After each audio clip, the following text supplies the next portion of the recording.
अपने चरनिया काहिया देखाबई मोरा शिवा गो अपने चरनिया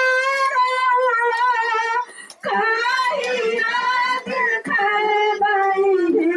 मोरा शिवा गो आप दुख सहलो ना जाए हे मोरा शिवा गुरु चार चक्कर बैठले मन मन लागई हे मोरा शिवा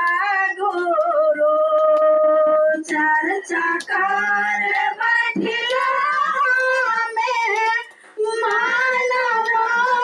लागई हे मोरा शिवा गुरु मनमा के दियाऊ समझा हे मोरा शिवा गुरु अपनी चरनिया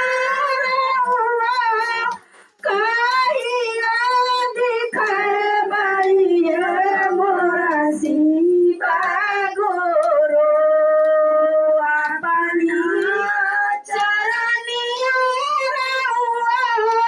काहिया दिखाबई मोरा शिवा गुरु आप दुख सहलो